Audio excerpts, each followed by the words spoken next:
నమస్తే బీఆర్కే న్యాయవేదికకు స్వాగతం. కేంద్ర ప్రభుత్వ నిరుద్యోగ యువతను ఉపాధి రంగంలో ప్రోత్సహించేందుకు కేంద్ర ప్రభుత్వం తీసుకొచ్చిన ఎంఎస్ఎంఈ తన లక్ష్యాల దిశగా పయనిస్తుందా లేదా అన్నది కాస్త ప్రశ్నార్థకంగానే మారింది. చదువుకొని కాంపిటేటివ్ ఎగ్జామ్స్కు ప్రిపేర్ అయి ఉద్యోగాలు రాక ఖాళీగా ఉండేవారిని ఉపాధి రంగంలోకి లేదా సెల్ఫ్ హెల్ప్ గ్రూప్లోకి లేదంటే ఏదైనా ఒక ఫుడ్ కోర్ట్ లాంటివి ఏమైనా పెట్టుకోవడానికి ప్రోత్సహించేందుకు సూక్ష్మ చిన్న మధ్య తరహా పరిశ్రమలు ఏర్పాటు చేసుకునేందుకు ఊతమిస్తుంది. ఇందుకు గాను వేల కోట్ల రూపాయలు ఏటా ఖర్చు చేస్తుంది కేంద్ర రాష్ట్ర ప్రభుత్వాలు. అయితే ప్రాజెక్టులు తయారు చేసుకొని బ్యాంకుల్లో లోన్ల కోసం ప్రయత్నించే సమయంలో చాలామంది స్టార్టప్లకు నిరుత్సాహం ఎదురవుతుంది. బ్యాంకర్లు అనేక సాకులు చూపించి తిరస్కరించే ప్రయత్నం చేస్తుంటారు. ఈ నేపథ్యంలో 2006లో తీసుకొచ్చిన 2006 ఎంఎస్ఎంఈ చట్టం ఏం చెబుతుంది, దీనిపై మాట్లాడడానికి అడ్వకేట్ శ్రీవాత్సవ్ గారు మనతో ఉన్నారు. వారికి నమస్కారం సార్. ముందుగా ఈ ఎంఎస్ఎంఈ ముఖ్య ఉద్దేశం ఏంటి సార్? ఎంఎస్ఎంఈని ఎందుకు ప్రారంభించాల్సిన ఆవశ్యకత ఏర్పడింది? ఎంఎస్ఎంఈ యాక్ట్ అంటే మన చట్టం తెచ్చింది పార్లమెంట్. దీనికి 2006లో ఒక మైక్రో అండ్ స్మాల్ ఎంటర్ప్రైజెస్కి ప్రొటెక్షన్ కింద వాళ్ళకు ఒక భద్రత కింద తేనికి ప్రయత్నం తెచ్చింది పార్లమెంట్. దీంట్లో MSME micro small and medium enterprises ఈ యాక్ట్ ప్రకారంగా ఒక ఎంఎస్ఎంఈ యూనిట్ని రికగ్నైజ్ చేయడం అనేది మన భారతదేశంకి మన భారతదేశ ఎకనామీకి చాలా ఇంపార్టెంట్ అయిపోయింది. ఎందుకంటే స్మాల్ అండ్ మీడియం ఎంటర్ప్రైజెస్ మన భారతదేశ ఎకనామీకి ఒక ఊపిరి లాంటిది. ఎప్పుడైతే ఈ ఎకనామీకి ఊపిరి ఆగిపోతుందో మన ఎకనామీ గుండె కూడా అట్లనే ఆగిపోతుంది. సో దీన్ని ప్రొటెక్ట్ చేయడానికి ఒక స్పెషల్ లెజిస్లేషన్ అనేది పార్లమెంట్ పాస్ చేసి వాళ్ళకు ఒక ఉపాధి కింద మనం సెల్ఫ్ ఎంప్లాయ్మెంట్ కింద స్టార్ట్ చేయడానికి ఎంఎస్ఎంఈ వచ్చింది. ఈ చట్టంలో మనకు ఉద్యమ రిజిస్ట్రేషన్ అనేది స్టార్ట్ అయింది. ఫస్ట్ దానికి ఉద్యోగ ఆధార్ అంటుంటే దానికంటే ముందు దానికి SSI small scale industries registration EM part 1 part 2 కింద వచ్చింది. దాని తర్వాత దీనికి ఉద్యోగ ఆధార్ తర్వాత ఉద్యమ రిజిస్ట్రేషన్లో తేవడం జరిగింది. ఇప్పుడు ప్రస్తుతానికి ఈ ఉద్యమ రిజిస్ట్రేషన్ కింద మన మైక్రో స్మాల్ ఎంటర్ప్రైజెస్ రిజిస్టర్డ్ అవ్వచ్చు. Yes sir. అంటే ఇప్పుడు 2006లో ఈ ఎంఎస్ఎంఈడి అనే ఒక చట్టం తీసుకొచ్చారు కదా, ఈ చట్టం యొక్క ముఖ్య ఉద్దేశం ఏంటి? దీనివల్ల ప్రయోజనాలు ఏంటి? లఘు ఉద్యోగం కింద ఎవరైతే ఎస్ఎంఈ యూనిట్స్ ఉంటాయో వాళ్ళకు ఒక లోన్ కింద టర్నోవర్ ప్రకారంగా వాళ్ళకు అంచనా చేయడం పడింది. 5 crores వరకు small enterprise, 5 crores above to 50 crores వరకు medium enterprise and large enterprise above 50 crores to 250 crores. So దీని కింద మనకు ప్రొటెక్షన్ కింద వాళ్ళకు సమాధాన్ పోర్టల్ ద్వారా డిలేడ్ పేమెంట్ కింద ప్రొటెక్షన్ జరిగింది. ఇంకా ఒక లోన్ ప్రకారంగా వాళ్ళకి సబ్సిడీ లోన్స్ కింద వాళ్ళకు ఇవ్వడానికి ఈ స్కీమ్ అనేది తేవడం జరిగింది. దీనిలో చాప్టర్ 5 కింద డిలేడ్ పేమెంట్స్ ఇంకా వేరే చాప్టర్స్ కింద వాళ్ళకు ఎట్లాంటి మన ఈఎండీస్ కింద రిలాక్సేషన్ అంటే గవర్నమెంట్ టెండర్స్ అప్లై చేసినప్పుడు వాళ్ళకి ఈఎండీ కట్టాల్సి వస్తుంది బ్యాంక్ గ్యారంటీ కింద. దానికి రిలాక్సేషన్ ఇస్తూ ఈ మైక్రో స్మాల్ ఎంటర్ప్రైజెస్ రిజిస్టర్ అయిన వాళ్ళకి గవర్నమెంట్ టెండర్స్లో కూడా కొన్ని విధాలుగా రిలాక్సేషన్ అనేది ఉంటుంది. ఓకే. అంటే సార్ ఇప్పుడు ఒక నిరుద్యోగ స్టార్టప్స్ అని చెప్పవచ్చు, లేదంటే మనం ఎంటర్ప్రీనియర్స్ అని కూడా చెప్పవచ్చు కదా. సో ఒక నిరుద్యోగ స్టార్టప్ ఏదైనా ఒక కంపెనీ ఏర్పాటు చేసుకుంటాడు, ప్రాజెక్టు కూడా మరి తయారు చేసుకుంటాడు. అయితే దానికి కావాల్సిన మూలధనం అంటే క్యాపిటల్ అమౌంట్ ఏదైతే ఉందో దానికోసము బ్యాంకుల వద్దకు వెళ్ళమని కూడా ఎంఎస్ఎంఈ ఉద్యమం ఇవన్నీ చెప్తా ఉన్నాయి. సో అలాంటప్పుడు సిబిల్ స్కోర్ బాగానే ఉంటుంది, maybe more than 700 CIBIL score ఉంటుంది, అలాగనే క్రెడిట్ హిస్టరీ కూడా పర్ఫెక్ట్ సంపూర్ణంగా ఉంది. అయినా కూడా బ్యాంక్ ఉద్యోగులు అంటే బ్యాంకర్స్ తిరస్కరిస్తూ ఉంటారు. అసలు ఎందుకు అలా తిరస్కరిస్తారు? ఫస్ట్ ఆఫ్ ఆల్ ఒక ఎస్ఎంఈ యూనిట్ అనేది స్టార్టప్ కింద స్టార్ట్ అయిన యూనిట్కి క్రెడిట్ స్కోర్ అనేది ఒక టైం బీయింగ్ ప్రాసెస్. ఆ సిబిల్ స్కోర్ క్లారిటీ కూడా బ్యాంకర్స్కి తెలియదు.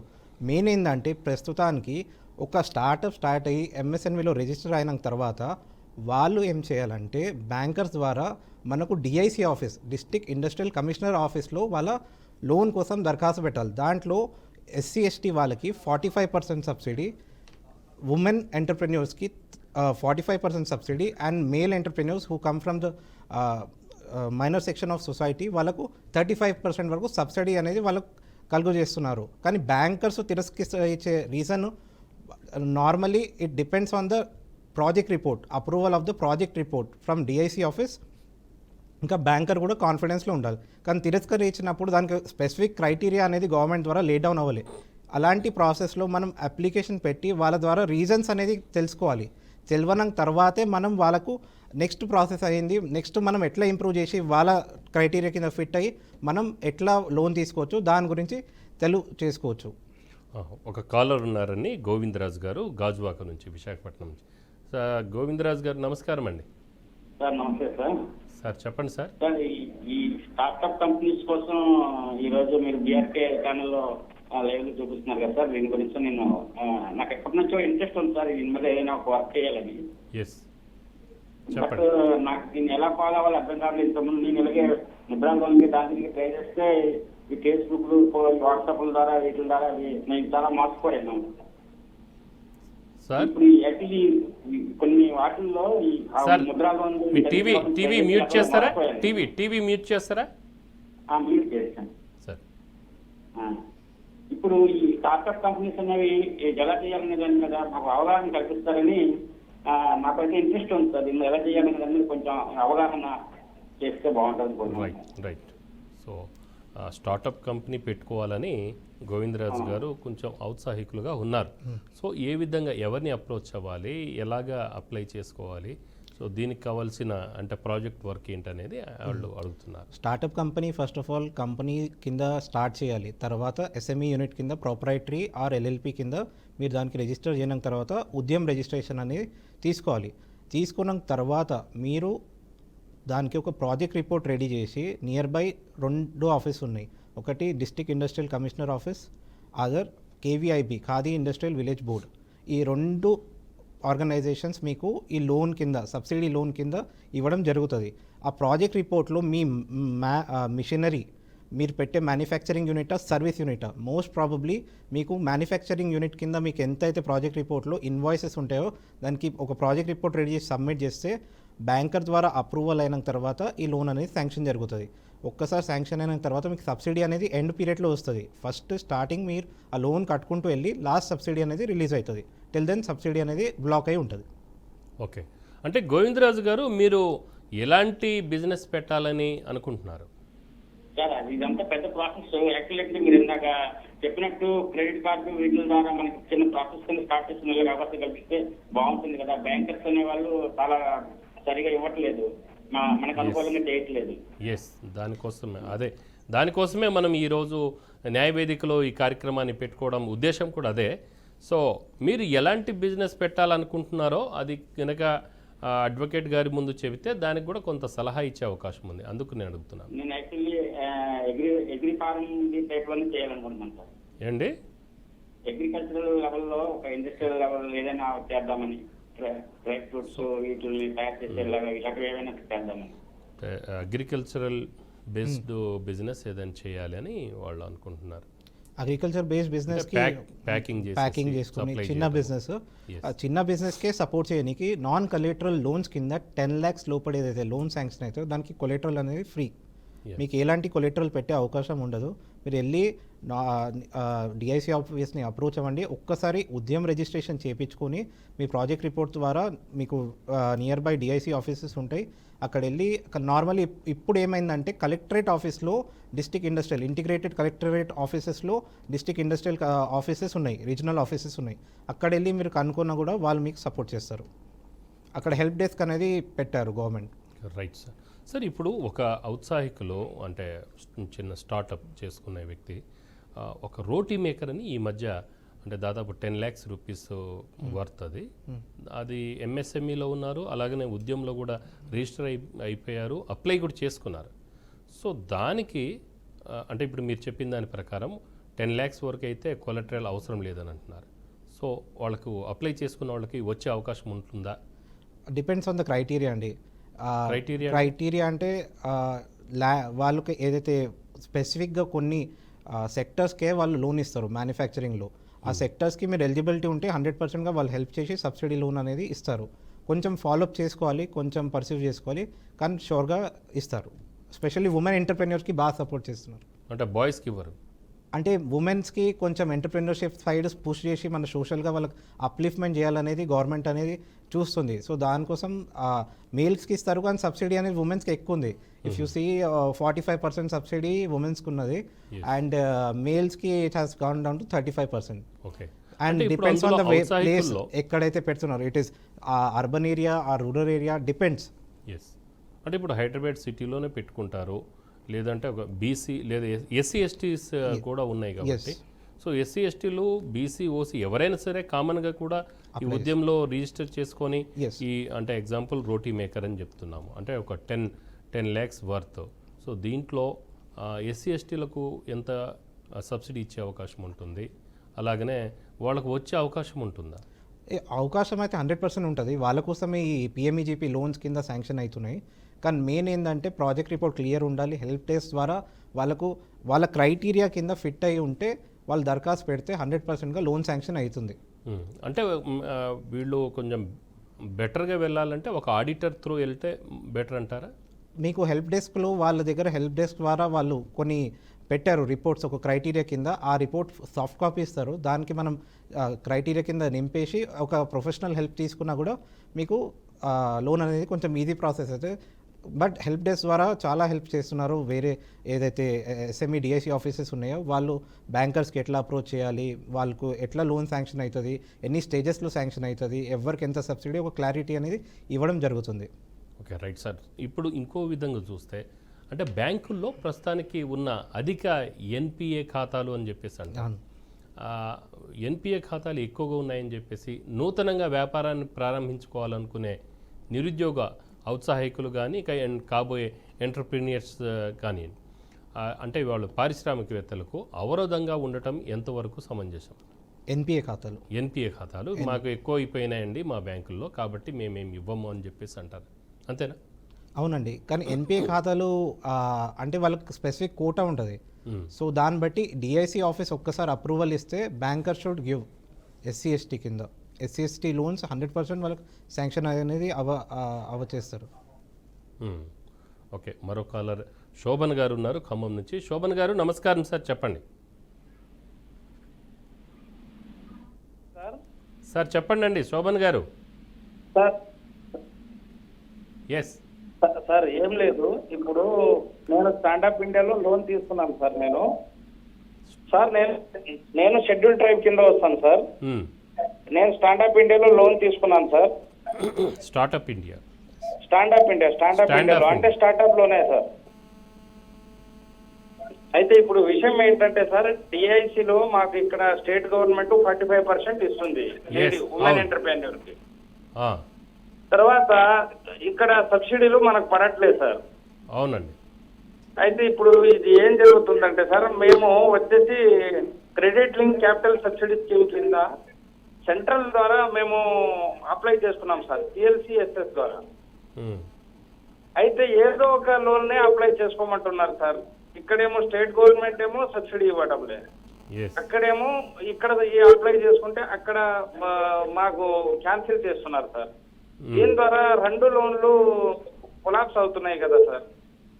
దీనికి ప్రత్యామ్నాయం ఏమైనా లేదా సార్? సో ఈ లోన్ సబ్సిడీ గురించి సార్ ఏదైతే చెప్పారో, నార్మలీ వాళ్ళకి సబ్సిడీ అనేది శాంక్షన్ అవ్వట్లే అంటున్నారు. సో ఈ ఫైల్ అనేది రొటేషనల్గా మీకు కమిషనర్ ఆఫీస్ నుంచి సెక్రటేరియట్ వరకు వెళ్తాయి ఈ లోన్ శాంక్షనింగ్. సో కొంచెం ప్రాసెస్ వల్ల ఈ డిలే అవుతాయి. సో అప్లై చేసుకున్న వాళ్ళకి అప్రూవల్ అనేది కలెక్టరేట్ ద్వారా కూడా కొన్ని పవర్స్ కింద వాళ్ళు అప్రూవల్ అవుతుంది. వాళ్ళు ఇంటర్వ్యూ తీసుకుంటారు, ఇంటర్వ్యూ తీసుకొని కొద్ది మంది వరకు వాళ్ళు లోన్ అనేది శాంక్షన్ చేస్తారు. సో సార్ ఇచ్చిన క్వశ్చన్ ప్రకారంగా సబ్సిడీ అనేది లాస్ట్కి శాంక్షన్ అవుతుంది. స్టార్టింగ్ మీరు 75% లోన్ అమౌంట్ ఏదైతే ఉంటుందో అది ఫస్ట్ మీరు కట్టాలి. కట్టిన తర్వాత లాస్ట్ సబ్సిడీ బ్లాక్ ఏదైతే ఉంటుందో లాస్ట్ మీకు శాంక్షన్ అవుతుంది. ఓకే, అంటే ఇప్పుడు ఎస్సీ ఎస్టీ వాళ్ళకు కూడా కొన్ని అవరోధాలు ఎదురవుతూ ఉంటాయి. అంటే ఎస్సీ ఎస్టీలకు మ్యాక్సిమం ప్రోత్సహించాలి, వాళ్ళు వెనకబడిన వాళ్ళు కాబట్టి వాళ్ళకు ప్రోత్సహించి కనీసం వాళ్ళకు లోన్ ద్వారా ముందుకు తీసుకెళ్ళాలి అని చెప్పేసి కేంద్ర రాష్ట్ర ప్రభుత్వాలు ఎవరైనా ఆశిస్తున్నారు. అలాంటప్పుడు కూడా మీకు కొలెట్రల్ లేదు, సివిల్ స్కోర్ లేదు, క్రెడిట్ హిస్టరీ లేదు, ఈ విధంగా ఎందుకు ఇదంతా కొరీలు పెట్టడం బ్యాంకర్స్? బ్యాంకర్స్కి కంటే మనకు డిఐసి ఆఫీస్ ఇంకా గవర్నమెంట్ ఏదైతే చేస్తుందో, రీసెంట్లీ రాష్ట్ర ప్రభుత్వం టీఎస్ ఎస్టీఎస్సి ప్రైడ్ కింద 4-వీలర్ మన క్యాబ్ వెహికల్స్ అనేది ప్రొవైడ్ చేస్తుండే. జస్ట్ వెన్ రీసెంట్ గవర్నమెంట్ రాన తర్వాత నుంచి ఆ లోన్ అనేది ఇవ్వడం ఆపారు. జస్ట్ మన ట్రాన్స్పోర్ట్ వెహికల్స్కి ఇస్తున్నారు కానీ మన 4-వీలర్స్కి దానికి అనేది ఆపారు. దానివల్ల అది చాలా మంచి స్కీమ్ ఉండే అండ్ రెగ్యులర్గా చాలామందికి ఈజీ అప్రూవల్ ఉండే. మీరు చూస్తే సిటీలో ఎస్టీఎస్సి ప్రైడ్ కింద ఎన్నో లోన్స్, ఎన్నో బండ్లు మీకు కనిపిస్తాయి. ఇప్పుడు అది కొంచెం ఆపారు, మేబీ అడ్మినిస్ట్రేటివ్ రీజన్ వల్ల. నేను కోరుకుంటున్నా అది తొందరలో స్టార్ట్ చేస్తే చాలా మంచి ఉంటుంది. ఎందుకంటే దానికి కొలెటరల్ అనేది ఎలాంటి కొలెటరల్ అనేది ఉండదు. ఎందుకంటే ఆ బండే మార్టిగేజ్ ఏదైతే 4-వీలర్ అప్రూవ్ అవుతుందో వాళ్ళు కొంటున్నారో అదే ఒక మార్టిగేజ్ కింద ఉంటే అప్రూవల్ అనేది ఈజీగా అయిపోతుంది. ఈ కొలెటరల్ ఎవరైతే పెడతారో వాళ్ళకి మళ్ళీ ఈ బ్యాంకర్స్ కొర్రీ పెట్టడం కానీ, డిఐసి ఆఫీస్లో వాళ్ళకు కొన్ని ప్రొసీజర్ ల్యాబ్స్ అవ్వడం కానీ, ఆ క్రైటీరియా ఫిట్టింగ్ ఇవన్నీ అనేది ఒక అప్లికేషన్లోనే క్లోజ్ అవుతాయి. అది మంచి స్కీమ్ అనేది నేను అనుకుంటున్నా నా దృష్టిలో. ఓకే, అంటే ఇప్పుడు ఎంఎస్ఎంఈ ద్వారా లోన్ల కోసం వెళ్తున్న స్టార్టప్లకు ఎదురయ్యే సమస్యలు ఏంటి అసలు? అంటే మీరు క్లారిఫై చేస్తే వాళ్ళు కూడా కొంచెం జాగ్రత్త పడతారు కదా, వాళ్ళ ప్రాజెక్ట్ వర్క్ ఎలా ఉండాలనేది. ఫస్ట్ ఇప్పుడు మెయిన్ మ్యానుఫ్యాక్చరింగ్ యూనిట్స్ ఏదైతే పెట్టాలనుకున్నారో విజన్ అనేది క్లియర్ ఉండాలి. ఏం పెట్టాలనుకుంటున్నారు? ఇప్పుడే ఒక కాలర్ మాట్లాడారు, మీరు అడిగారు ఆయన ఏం చేయాలనుకుంటున్నారో, ఆయన క్లారిటీ లేదు. జస్ట్ అగ్రో బేస్ అంటున్నారు కానీ స్పెసిఫిక్గా ఏం చేయాలనుకుంటున్నారు, ఆయన బిజినెస్ మోడల్ అనేది ఏంది, ఆయన ఏం చేసి ఎంత మ్యానుఫ్యాక్చరింగ్ కాస్ట్ వస్తుంది, మ్యానుఫ్యాక్చరింగ్ యూనిట్ కాస్ట్ వస్తుంది, ఎంత మనం పెట్టాలి, పెట్టి దానికి మళ్ళీ ఇన్వాయిసెస్ ఎంత అయితే మొత్తం ఒక ప్రాజెక్ట్ రిపోర్ట్ కింద ఒక విజన్ అనేది పేపర్ మీద మీరు క్లారిటీగా చూపిస్తే లోన్ ఇచ్చే వాళ్ళకి మేబీ గవర్నమెంట్ ఆ maybe private funding, startup funding కింద కూడా తీసుకుంటే ఒక విజన్ అనేది మనం చూపించాలి పేపర్లో. ఆ విజన్ వాళ్ళకి మనం చూపించేది ఫెయిల్ అయితే మనకు లోన్ శాంక్షన్ అనేది చాలా కష్టమవుతుంది. ఆ ఇంటర్వ్యూలు కూడా ఉంటాయి కొన్నిసార్లు డిఐసి ఆఫీస్ ద్వారా. సో అప్రూవల్స్ కోసం ప్రాజెక్ట్ రిపోర్ట్ క్లియర్ ఉండాలి.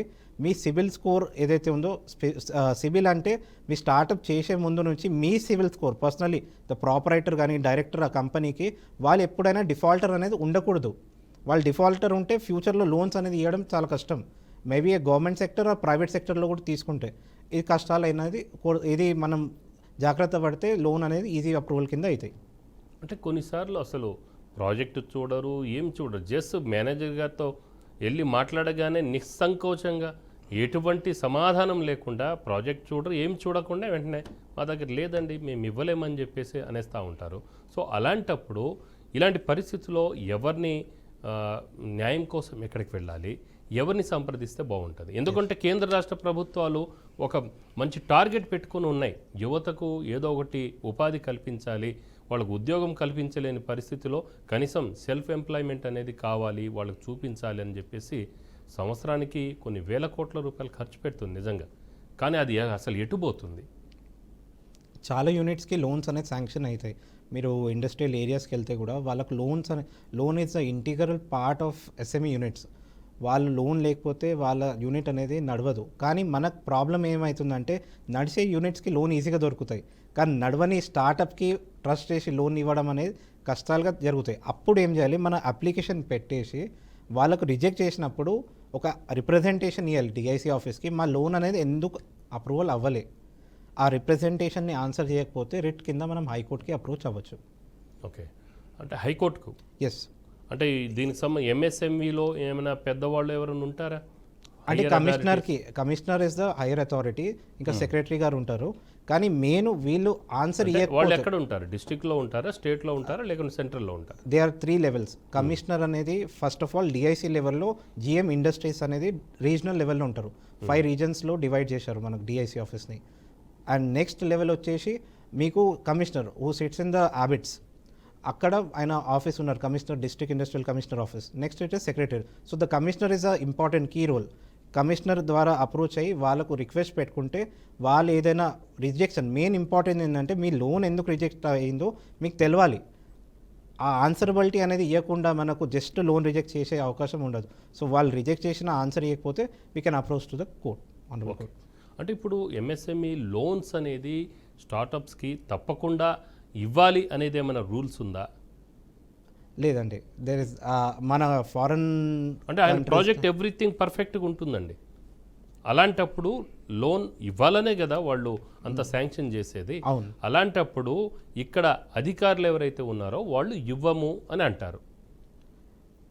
ఇవ్వము అని చెప్పడానికి ఏదైనా రూల్ ఉందా? లేదు. ఇవ్వకపోవడం ఇవ్వాలి అని చెప్పేసి కంపల్సరీ ఇవ్వాలి అని కూడా ఏదైనా రూల్ ఉందా? ఇట్ ఈస్ గ్రే ఏరియా అండి. ప్రాబ్లం అనేది అక్కడే స్టార్ట్ అవుతుంది. It is a grey area. వాళ్ళకి ఎవరికైతే అప్రూవల్ ఇవ్వాలనుకుంటున్నారో సబ్సిడీ ఒక ఫండ్ అనేది ఉంటుంది. ఆ ఫండ్లో నుంచి తీసి వాళ్ళు అప్రూవల్ ఇవ్వాలి. సో ఆ అప్రూవల్ కింద వాళ్ళకి ఎంత కోట ఉంది, ఆ ఇయర్లో ఎంతమందికి శాంక్షన్ చేశారు, ఎన్ని స్టార్టప్స్కి ఫండ్ చేశారు, ఆ క్రైటీరియా కింద వీళ్ళు ఫిట్ అవుతున్నారో లేదో, ఇవ్వాలా ఇవ్వకూడదు అనేది ప్యూర్లీ డిస్క్రిషన్. ఆ డిస్క్రిషన్ కిందనే వాళ్ళు ఈ ఎక్సర్సైజ్ చేస్తారు. కానీ ఆన్సరబిలిటీ అనేది ఉండాలి, ఒక ఫ్రేమ్వర్క్ అనేది ఉండాలి. మీరు ఇప్పుడు సివిల్ స్కోర్ గురించి చెప్పారు. కార్తీక్ చిదంబరం గారు కూడా పార్లమెంట్లో రీసెంట్లీ ఒక క్వశ్చన్ రైజ్ చేశారు. అవును, సివిల్ స్కోర్ అనేది ఎట్లా క్రైటీరియా ఉంది, ఎవరు దీనికి ఎస్ఎస్సి ఉన్నారు, ఎవరు మనకు ఇంత స్కోర్ అనేది ఎవరు డిసైడ్ చేస్తారు? ఒక క్రైటీరియా అనేది గవర్నమెంట్ దగ్గర లేదు, సెంట్రల్ గవర్నమెంట్ దగ్గర. సో ఆ క్రైటీరియా మీద క్వశ్చన్ రైజ్ అయినప్పుడు సాటిస్ఫాక్టరీ ఆన్సర్ కూడా పార్లమెంట్లో మినిస్టర్ గారు ఇవ్వలేకపోయారు. So presently we should see government stand ఏముంటుంది, ఎస్ఎంఈ యూనిట్స్కి ఎంత కంపల్సరీ చేస్తారో. కానీ ఎస్టీఎస్సీ ప్రైడ్ కింద చాలా మంచి స్కీమ్ ఉండే 4-వీలర్, అది కంపల్సరీ ఎస్సీ ఎస్టీ వాళ్ళకి ఇవ్వాలనేది ఉండే. అంటే ఎవరైతే అప్లికేషన్ పెట్టారో 100% దాంట్లో అప్రూవల్ అనేది ఉంటుండే. 99% అప్రూవల్. మేబీ వాళ్ళకి ఏదైనా క్రెడిట్ హిస్టరీ బాగాలేకపోతే అది డిఫరెంట్ ఇష్యూ, కానీ 99.9% ఆ ఎస్టీఎస్సీ ప్రైడ్ కింద ఆ 4-వీలర్ వెహికల్, ట్రాన్స్పోర్ట్ వెహికల్ ఏదైతే క్యాబ్స్ నడుస్తున్నాయి ఈరోజు తెలంగాణలో, అవి 100% అప్రూవల్ కింద వస్తుండే. మీరు చూశారేమో, మీరు పల్లెటూరులో వెళ్ళినప్పుడు కూడా ఇంటికాడ వాళ్ళకు ఉన్ననికి ఇల్లు బాగా ఉండలేకపోవచ్చు, కానీ ఉపాధి కింద ఒక 4-వీలర్ అనేది వాళ్ళకు ప్రతి ఊర్లో మీరు వెళ్తే చూస్తారు. ఎస్టీఎస్సీ ప్రైడ్ కింద ఒక స్విఫ్ట్ కార్ కానీ, ఒక డిజైర్ కార్ కానీ, ఏదో ఒక కార్ అనేది మీకు ప్రతి ఊర్లో ఒక కనిపిస్తాయి. వాళ్ళు బయటికి వస్తే నెలకి 50, 40, 30 వేల వరకు వాళ్ళు సెల్ఫ్ హెల్ప్ గ్రూప్ కిందనే వాళ్ళు పనిచేస్తున్నారు. సో ఆ స్కీమ్ అనేది గవర్నమెంట్ మళ్ళొకసారి ఆలోచించి దానికి పునర్వితంగా స్టార్ట్ చేయాలని నేను మీ ద్వారా.